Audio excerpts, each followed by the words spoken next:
நமஸ்காரம் அன்பர்களே. இன்று நாம் பார்க்க இருப்பது குருவையே ஆச்சரியப்பட வைக்கும் குரு பக்தியின் மகத்துவத்தை உணர்த்தும் 3 உத்தமரின் கதையை பற்றி பார்க்க இருக்கிறோம். அத்துடன் சேர்த்து மகாகவி பாரதியாரை பற்றிய சில தகவல்களை திருமதி சித்ரா அவர்கள் கூற உள்ளார். வாருங்கள், கேட்போம், அறிவோம். ராமானுஜ தயாபாத்திரம் ஞான வைராகிய பூஷணம் ஸ்ரீமத் வெங்கடநாதார்த்தியம் வந்தே வேதாந்த தேசிகம் லக்ஷ்மிநாத சமாரபியாம் நாதயாம நமஸ்தேமாம் அஸ்தமாச்சாரிய பரியக்தம் வந்தே குரு பரம்பரா வந்தே பத்மகராம் பிரசன்னவதனாம் சௌபாக்கியதாம் பாக்கியதாம் அஸ்தாப்யாம் அவயப்பிரதாம் மணிகணேர் நானாவித பூஷிதாம் பக்தாபீஷ்ட பலப்பிரதாம் ஹரிஹர பிரம்மாதிபி சேவிதாம் பார்ச்சவே பங்கஜ பக்த நித்யுக்தாம் சதாசக்தி சரசிஜ நிலையே சரோஜ ஹஸ்தே தவண்டதராம் சுககந்த மால்ய சோபே பகவதி ஹரிவல்லபே மனோக்சே திரிபுவன பூதகரி பிரசீத்த மஹ்யம். நமஸ்காரம்.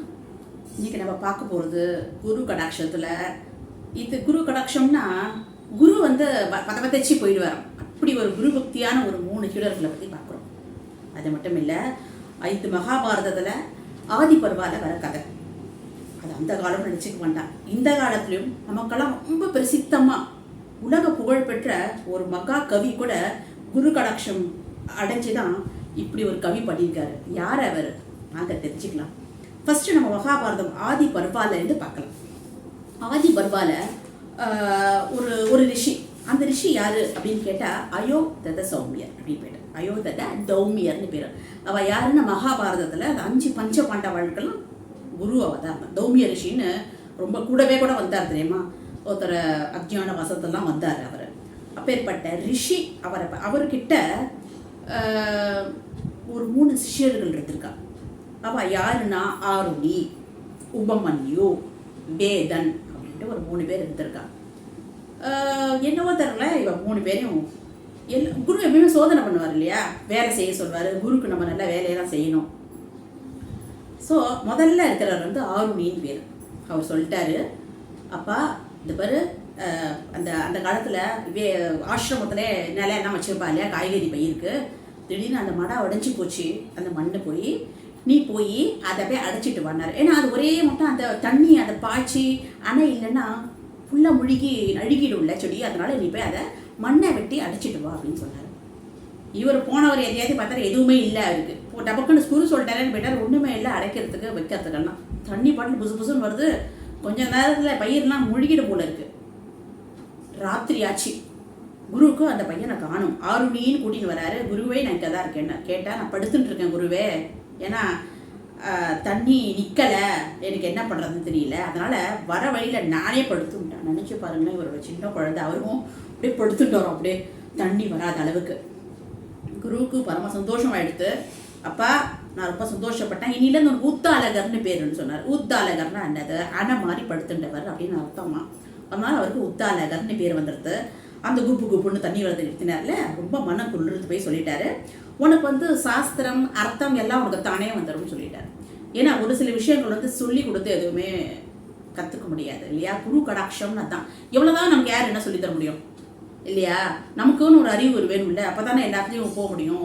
ஒரு பெரிய பெரிய போஸ்ட்டில் வரவாலும் எடுத்துக்கோங்களேன். ஒரு சின்ன கம்பெனியில் பெரிய சின்ன போஸ்ட்டில் இருந்துட்டு அவள் அந்த கம்பெனிக்கு CEO வரலையும் வந்துடுவா. எப்படி வருவா அப்படின்னா அவளோட சொந்த மூளையை உபயோகிச்சு தான் வருவா. அடுத்தவா சொல்லி கொடுத்து ஒன்றுமே வராது. இந்த கட்டிய சாப்பாடும் அப்படின்னு சொல்லலை, அதில் எத்தனை நாளைக்கு அந்த மாதிரி அவர் இருந்தால் ஆசீர்வாதம். என்னன்னா உனக்கே தோணணும் அப்படின்னு சொல்லிட்டார். ஒத்தாராச்சு. 2வது பேர் உபமன்யம். இவருக்கு தான் கொஞ்சம் சோதனை ஜாஸ்தி. என்ன சோதனைனா, ஒரு கொஞ்சம் பசுமாட்டை கொடுத்துட்டு நீ போய் இதை ஓட்டிட்டு போ, மாடு சம்பரட்சணை பண்ணு, இதை 1000 ஆக்கி எடுத்துணுவான்ட்டார். அதை என்ன பண்ணி மாதிரி 10 குட்டியாக போடும்பா, பசுமாடு 1 தான் போடும். அவர் மாட்டிட்டு போனார். 1 மாதம் வந்தார். பார்த்தாரு உடம்பு நல்லா குண்டாகவே இருக்கு அந்த பையனுக்கு.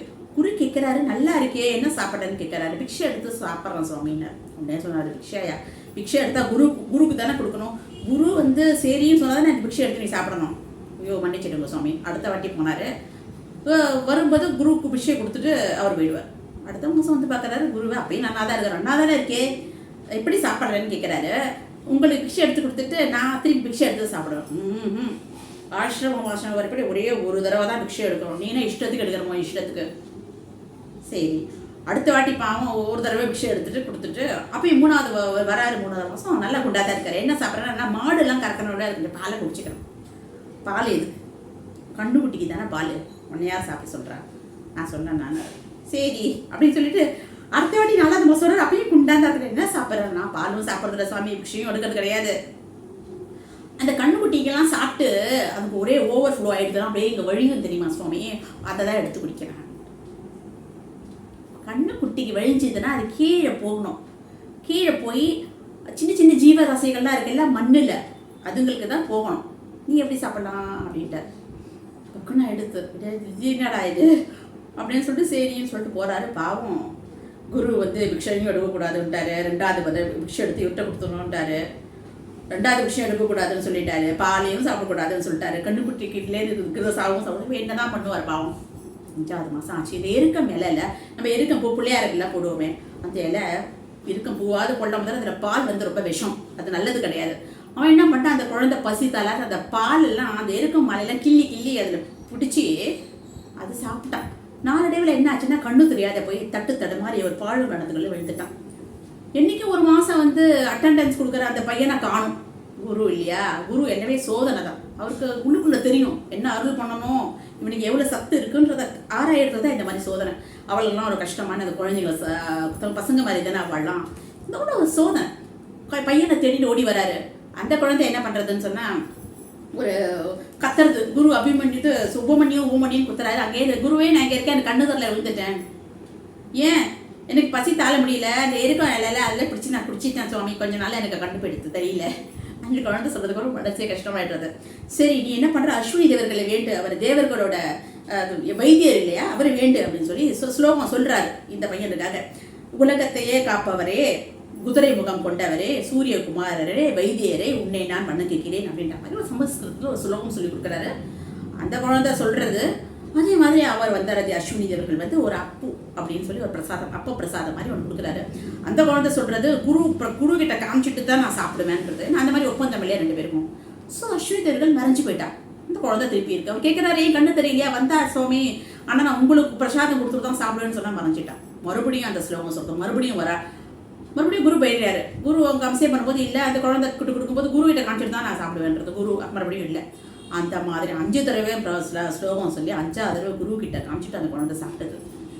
இந்த வாட்டி ரியலாகவே குரு சோதனை பண்ண விருப்பவர அந்த குழந்தைய சேர்த்து கட்டிட்டார். அபிமன்யு, உனக்கும் சாஸ்திரம் அர்த்தங்கள்லாம் தானாகவே விளங்கும் அப்படியா. இவருக்கு அது சோதனை, ஆனால் நிறைய ஆசீர்வாதம் பண்ணிட்டாரு. அடுத்தது வேதன் அப்படின்ற பையன். வேதன்ற பையன் அவருக்கு என்னன்னா காளை மாடு போல நல்ல வேலை செய்யணும். மாடு எப்படி செய்யும், ஒரு இழுத்து போட்டு இவ்வளோ பெரிய வேலை, காக்கால எழுந்து குருக்கு ஆசிரமத்துக்கு வேண்டியதெல்லாம் வாங்கி கொடுத்துட்டு அதை பெருகி அதை தொடச்சி சொம தூக்கின்னு வந்து அதை போய் ஆசிரமத்து பொருள் எல்லாம் வெளியில் கொண்டு போய் அழித்து அது விறகெல்லாம் பண்ணி என்னென்ன மாடு எப்படி உழைக்கும் அந்த மாதிரி உழைச்சா அந்த வேதன்ற பையன். வழக்கம் போல் இந்த தௌமிய ரிஷி இவர் மேலேயும் ரொம்ப ஆனந்தப்பட்டு ஆச்சரியம் பண்ணலாம், அவருக்கும் ஆசீர்வாதம் பண்ணிட்டார். சரி இப்பேற்பட்டவெல்லாம் எப்படி இருந்தான்னு கேட்டால் நம்ம ஜெயமே ஜெயன்னு சொல்லி பரிஷத்து மகாராஜோட பையன். இவன்னா அந்த அந்த வம்சத்தில் நம்ம அர்ஜுனன் குரு வம்சத்தை சேர்ந்தவா தான் இவாள் ஜனமே. அந்த வம்சத்தில் ராஜரிஷியாக இருந்திருக்கா, இவாள் ராஜகுஷியராக இருந்திருக்காரு. நம்ம யார், அந்த வேதன், உபமன்யு, எல்லாமே பெரிய பெரிய ராஜா கிட்ட. அப்புறம் பௌஷன் ஒரு மகாராஜா இருந்தார், அவர்கிட்டையும் இருந்திருக்காரு இவாள்லாம். அவள் வந்து இவாள்கிட்டே சிஷியராக இருந்திருக்காரு. யாரு, இந்த மகா பண்டிதர்கள் இருக்காளே, வேதம், உபமன்யு, உத்தாரகன். இப்படி நம்ம சாதாரண கிடையாது, பெரிய பெரிய கிட்ட பெரிய பெரிய ராஜாலாமே அவர் சிஷியராக இருக்கிற அளவுக்கு பெரிய ஒரு பிரகாசமான ஒரு சீடராக இருந்தார். ஏன், குரு கடாட்சம். குரு கடாட்சம் சாதாரணமாக வந்துடுமா, வரவே வராது, கொஞ்சம் சோதனை இருக்கும். ஏன்னா பலன் ஜாஸ்தி. இப்போ நம்மளே பாருங்களேன், சார்ட்டர் பிகாம் பாஸ் பண்ணுறதுனா நிறைய சீட்ஸ் இருக்குது. இதே சிஏ சார்ட்டர்ட் அக்கௌண்ட்னா சீட் இருக்குது, நம்ம பாஸ் பண்ணமே, அக்ரிகேஷனில் பாஸ் பண்ணணும், சப்ஜெக்ட் தனித்தனி ஸ்டேட்டில் பாஸ் பண்ணணும், ரொம்ப பிரயத்தனம் பண்ணணும். அதே மாதிரி எம்பிபிஎஸ் சீட்டு பணமும் வேணும், அறிவும் வேணும். ஆனால் அதெல்லாம் படித்தா ஐஏஎஸ் படிக்கிறது ரொம்ப கஷ்டம், ஆனால் படிச்சுட்டா பிடிக்க முடியாது கையில். அதே மாதிரி தான் குரு கடாட்சம்ன்றது அப்படி தான்.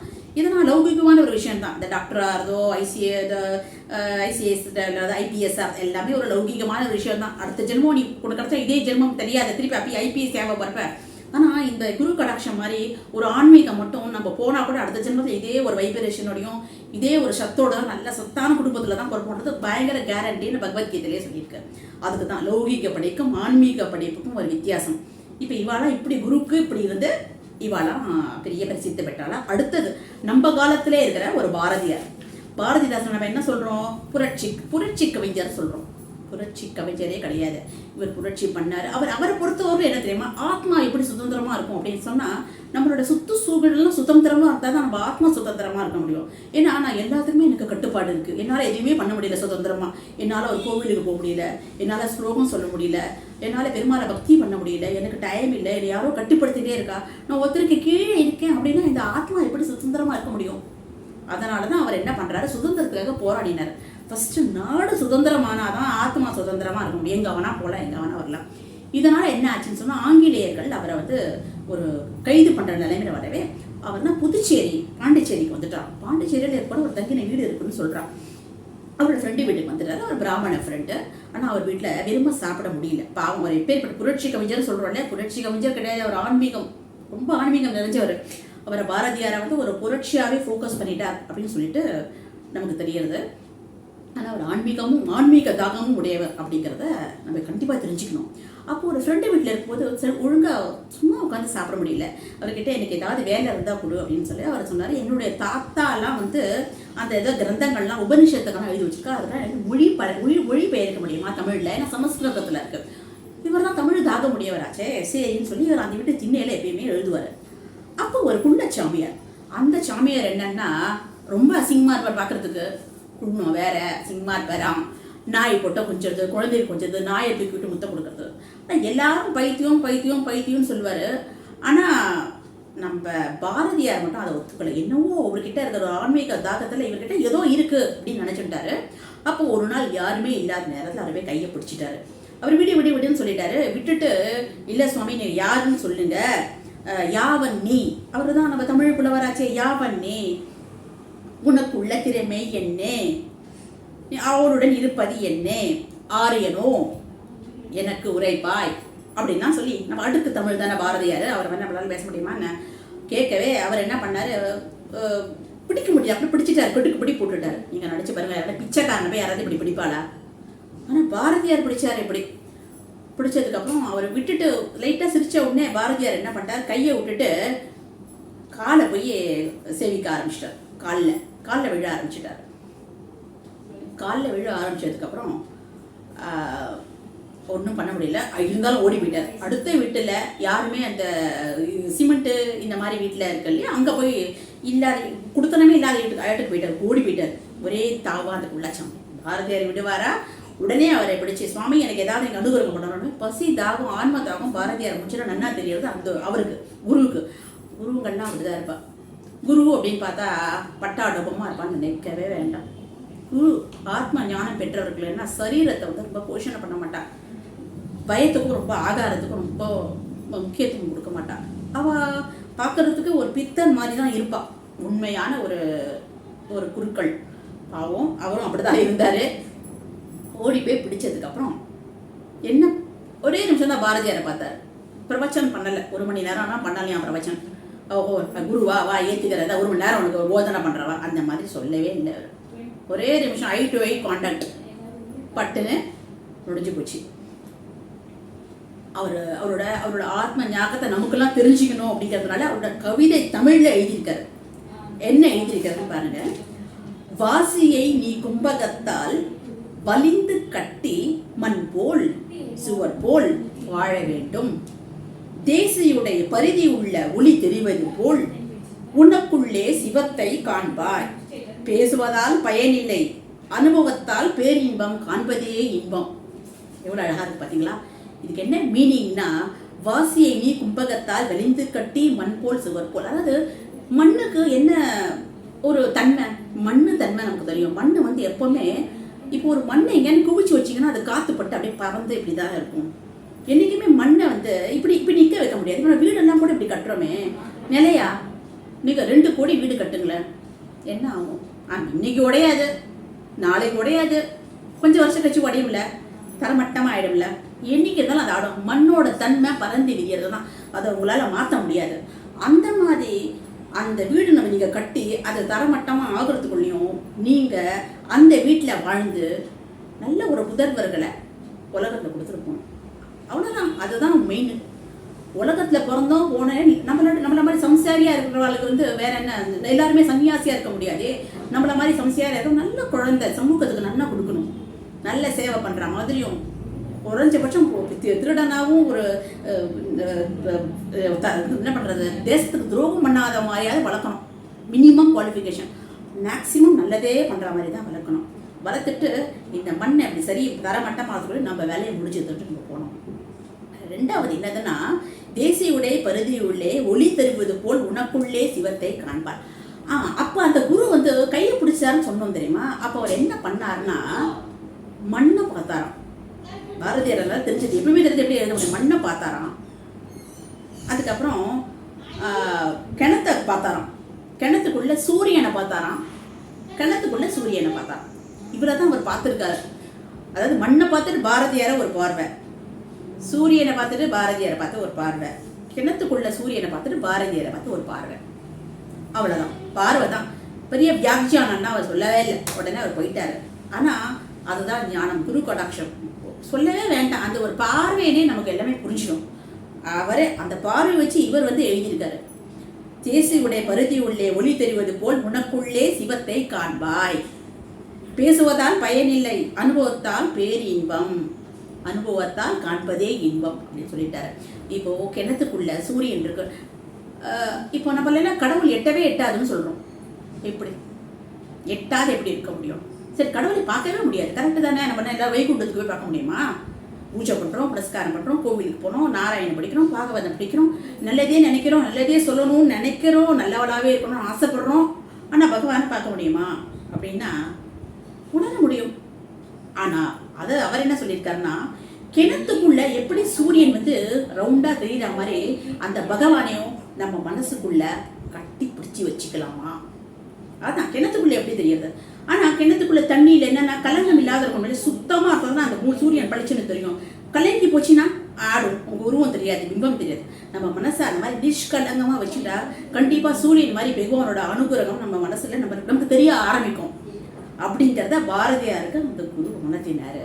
பார்த்தீங்களா, மகாகவி பாரதியார் இவ்வளோ தூரம் நமக்கு புகழ் பெற்றிருக்காருன்னா குரு கடாட்சம் அவருக்கும் இருந்திருக்கு. நம்ம நினச்சிக்கொண்டோம் குரு கடாட்சம் ஆதி பருவா மகாபாரத காலத்துலேருந்து இருக்கு, இல்லை யாருக்கோ உதர்கிட்ட குரு கடாட்சம் இருக்கு. ஏகநாதர்லாம் இப்போ இல்லை, ஒரு மகாராஷ்டிராத்தில் இருந்திருக்காரு, அவருக்கு குரு கடாட்சம் படிச்சிருக்கு. இன்னும் படிச்சுட்டு இருக்கோம்ல, எல்லாருக்கும் படிக்கும். நம்பிக்கை, அந்த விசுவாசம், அதுதான் நமக்கு ரொம்ப அவசியம். குரு கடாட்சம்னாலே நம்பிக்கை தான் அவசியம். நம்மள குரு நன்னா வைக்காத யாரை வைப்பார்? நமக்கு பகவான் அனுகிரகம் பண்ணாத யாருக்கு பண்ணுவார்?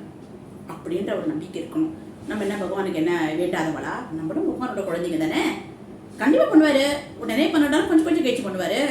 பண்ணுவார், ஆனால் கண்டிப்பாக பண்ணுவார். எனக்கு பண்ணாத ஒருத்தருக்கும் பண்ண மாட்டார்.